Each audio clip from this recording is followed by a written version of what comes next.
In today's Leeds news, Gabriel Gudmundsson move, Premier League fixtures, Habib Diarra latest, Bijol update, today's rumour mill stories with Sami Kilicsoy and Rodrigo Muniz, and a Charlie Cresswell Sell On clause.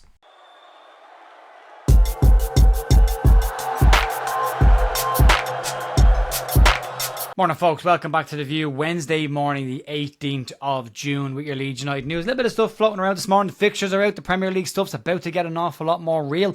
We've got a stream tonight, 7:30, myself and Andrew Stats Dalton, who's back for next season for the previews.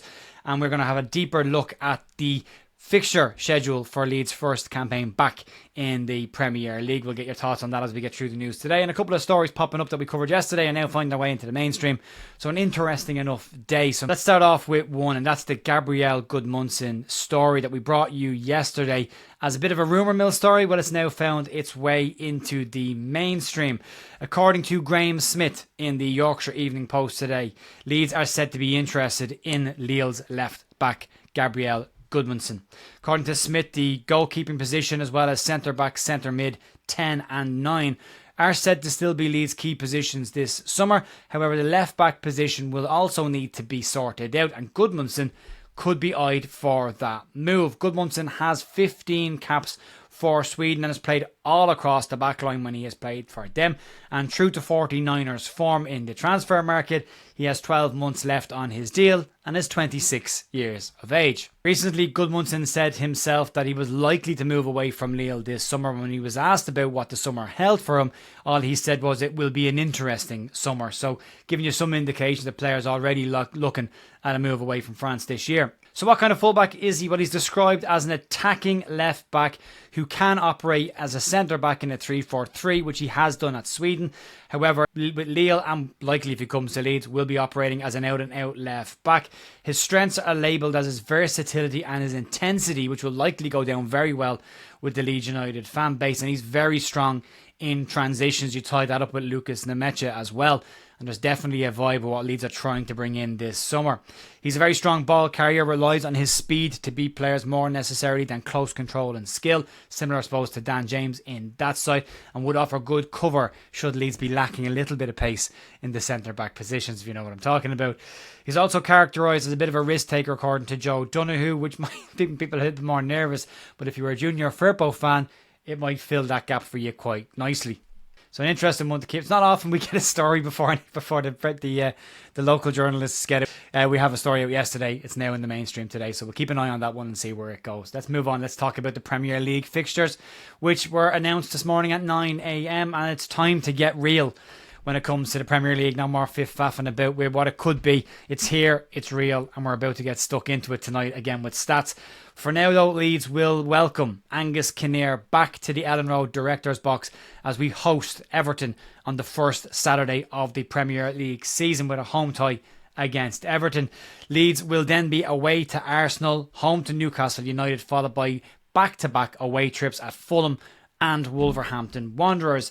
As starts go, it could have been an awful lot worse, could have been an awful lot tougher. The leaked ones that came out yesterday we didn't actually cover in the end had a much trickier start for Leeds against Arsenal, Man City and Liverpool, so luckily that didn't pop up as being real. Leeds will finish the season away to West Ham United, and the final three fixtures of the Premier League campaign will be Tottenham away, Brighton at home and West Ham United away. So again, could be trickier, but could be easier as well, I suppose. The November-December time, though, is worth looking at. It's an interesting time.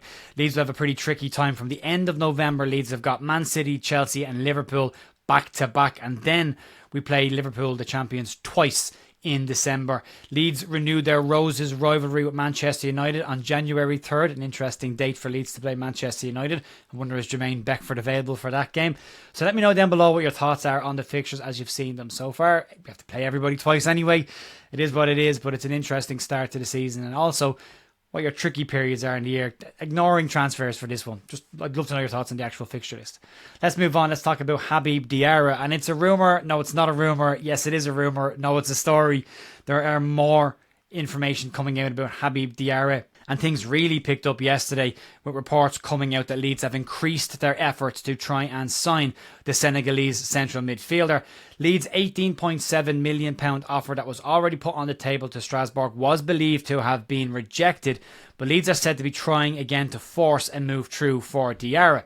According to Sky Sports News today, they say that Leeds are in talks with Strasbourg for the midfielder, and they say discussions between both clubs are continuing today. They say, like others, that Leeds are looking at strengthening the spine of the side this summer. And as has been previously stated, this won't be a straightforward transfer deal if Leeds do manage to get it done. If Leeds get the valuation right for Diarra, then the sporting director has already said he can go, depending on the price, should the player himself be sold on the prospect of coming to Leeds United. And Leeds will continue to look at strengthening this side in the coming days. Let's move on and talk about Jakub Bijol's update and just some more little details to give you up to date on Bijol, as his signing is expected to be completed today, according to Tutto Mercato. Nicolas Shearer on X also says that there is some details around the contract. He believes it is a 4-year deal that will run till 2029, which will help with the PSR situation. The £18 million fee includes add-ons, which means it's likely to be closer to a £15 million transfer fee that will likely be amortised over the 4-year period, meaning Leeds will have a little bit more wiggle room when it comes to spending money in this window. Let's talk about Charlie Creswell and a potential sell-on clause for him. And this time last year, Charlie Creswell left Leeds to move to Toulouse in France after falling out with Daniel Farke. Creswell had just signed a 5-year deal the year previous for Leeds and was handed a number 5 shirt, but due to lack of game time and a falling out with Farke, he moved on to France. One strong season later in France, and Creswell could be on the move to Serie A this summer. According to reports in Italy, Cesc Fabregas's Como are in advanced negotiations to sign Creswell for £14.5 million, 3 times what Leeds United sold him for last summer. However, Leeds are believed to have a sell-on clause in the deal. It's not a normal sell-on clause, which shouldn't surprise anybody when it comes to deal. It is 15% of the profit of whatever Toulouse can get for Creswell. So the difference between what Leeds sold him for last year versus what Toulouse will sell him for this year, 15% of that. So Leeds could be looking at pocketing in and around £4 million, a little bit less, a little bit more, depending on what the deal ends up being in the end, if it goes through. Italy should really suit Charlie Creswell's style of football, and I made my opinions clear on Charlie Creswell last summer. I thought we were jumping the gun too early selling him and that we were going to likely lose out on money. And if his career continues to go from strength to strength, that could very much be the case. I have the exact same feeling about Mateo Joseph this summer. I think that maybe it's just moving a little bit too early and you should loan him out and have a look and then see. And if you want to sell him next year, sell him next year for more money. We'll see. Let's move into the rumour mill stories. A couple of repeating ones popping back up today, and we'll start with Semih Kilicsoy. And more reports emerging from Turkey today claim that Kilicsoy could be on the move, with a report coming from Abela Sport in Turkey. They claim that Leeds will make a move for Kilicsoy this summer with a reported fee of in and around €20 million or 18-ish, 17-ish million pounds. And Besiktas are said to be open to the offer.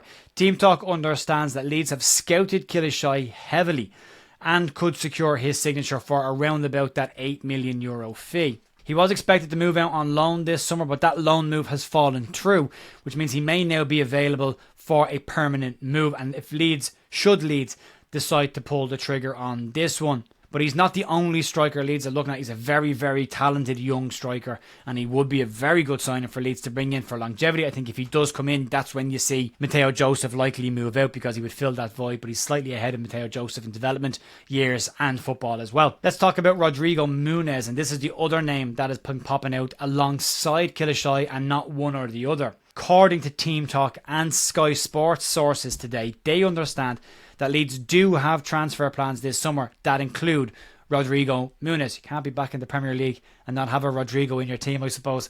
Sources from Sky and Team Talk claim that Leeds are now set to try and move for the Fulham striker, as well as 2 other players, and they've listed Kilicsoy, Noah Siddiqui and Rodrigo Muniz as Leeds' next 3 moves this summer.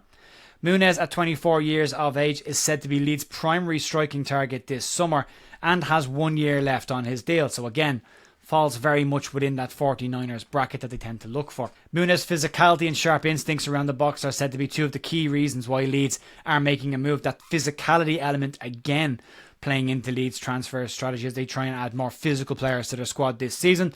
Fulham are said to want a massive £50 million for Rodrigo Muniz, which will be miles outside of what Leeds would likely pay for him. However, if Leeds can get this deal done, they will have to negotiate that price tag down significantly, and the player himself could play a part in this should he look for a move away. So lots of ground to run on both of those deals.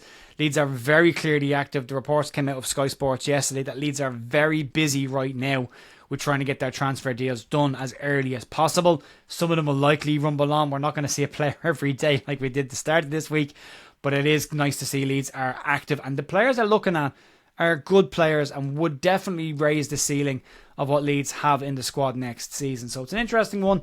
Let me know what you think down below. If anything pops out between now and then, we'll cover it tonight on the live stream with stats. But 7:30 tonight, live on the channel, we'll have a look at the fixtures in a little bit more detail. And we look forward to Leeds' first year back in the Premier League. And if the signings all tend to come true, could be looking at a decent year next year. We'll have to cross our fingers and hope for the best. And all these signings, the proof of the pudding, will be in the eating when we start playing matches. That'll be it for me today, folks. Massive thank you as always for supporting the channel. See you tonight or tomorrow morning for the news. Enjoy the rest of your day. Enjoy the sunshine. I'll talk to you soon. See ya. Bye.